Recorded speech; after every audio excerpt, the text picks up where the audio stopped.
الحديث الحادي والأربعون وعن أبي محمد عبد الله بن عمرو بن العاص رضي الله عنهما قال قال رسول الله صلى الله عليه وسلم لا يؤمن أحدكم حتى يكون هواه تبعا لما جئت به حديث حسن صحيح رويناه في كتاب الحجة بإسناد صحيح. هذا كلام النووي رحمه الله.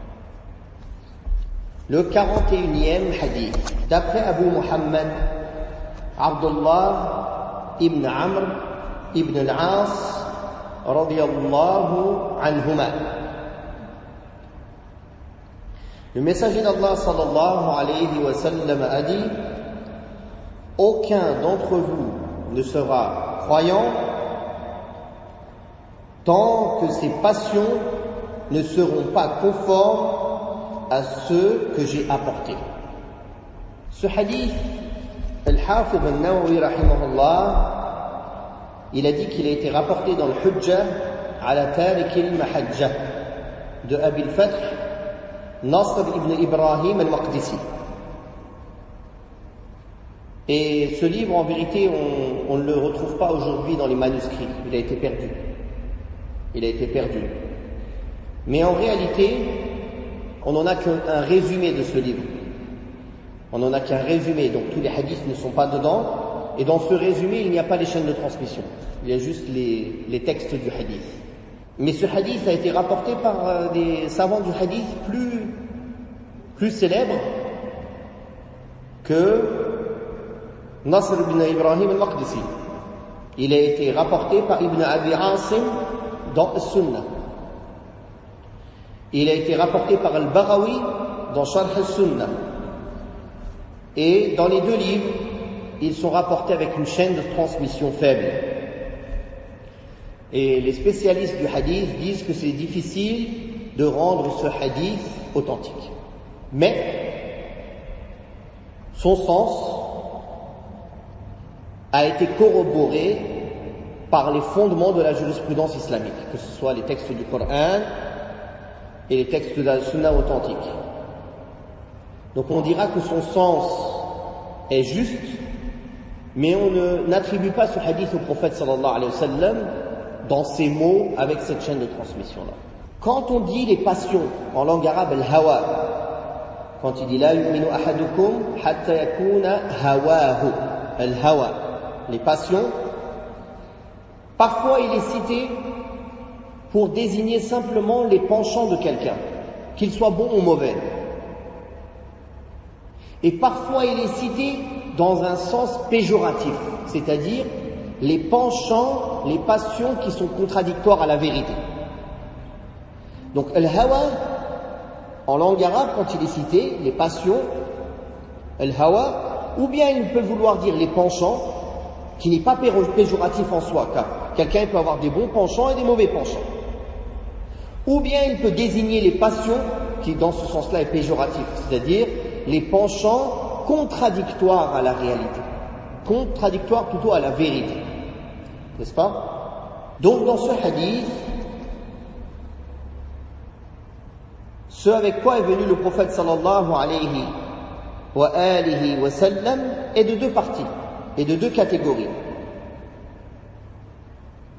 Une catégorie pour laquelle la foi de la personne ne peut être authentique et valable sans elle, et une autre catégorie pour laquelle la foi de la personne, s'il ne la pratique pas, elle est manquante. Mais ça ne fait pas de lui un mécréant, il restera musulman. Donc, ici, quand le prophète sallallahu alayhi wa sallam aurait dit, ou bien si ce sens du hadith, que l'un d'entre vous ne sera pas véritablement croyant, ou ne sera pas croyant, tant que ses penchants ne seront pas en concordance avec ce avec quoi je suis venu.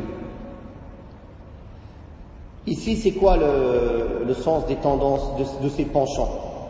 C'est dans le sens général, les bons et les mauvais penchants, et non pas l'autre sens qui sont les passions, les mauvais penchants.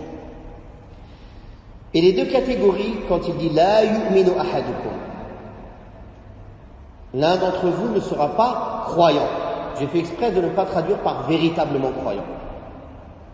Pourquoi? Parce qu'il y a une partie, si ses penchants ne le suivent pas, il n'est pas croyant du tout. Il est tout simplement mécréant. Par exemple, quelqu'un dont ses penchants n'acceptent pas les deux attestations de foi, la double attestation de foi. Quelqu'un dont ses penchants n'acceptent pas l'unicité d'Allah et son monothéisme. Quelqu'un dont ses penchants rejettent la réalité du jour du jugement dernier, ou les piliers de la foi. Celui-là, on dira, il ne sera pas croyant tant que ses penchants ne suivent pas ce avec quoi est venu le prophète sallallahu alayhi wa sallam. C'est-à-dire, sans cela, il n'est pas croyant du tout. Il est mécréant. La deuxième catégorie, ce sont des actes avec lesquels est venu l'islam, mais qu'en les délaissant, la personne ne devient pas mécréante, tant qu'il ne les renie pas. Alors on dira, personne ne sera véritablement croyant dans ce cas-là. Comme par exemple quelqu'un qui délaisse le jeûne du mois de Ramadan, sans renier son obligation, par fainéantise. Il est pécheur. Sa foi est incomplète et manquante. Il n'a pas atteint la complétude obligatoire de la foi. Obligatoire. Mais il a une partie de foi qui fait de lui encore un musulman. Donc lui, on dira de lui, on comprendra ce hadith pour lui, quelqu'un n'est pas véritablement croyant ou un bon croyant tant que ses passions, tant que ses penchants ne sont pas venus en concordance ou ne sont pas en concordance avec ceux avec quoi je suis venu ou ceux avec quoi j'ai été envoyé. Sallallahu alayhi wa sallam.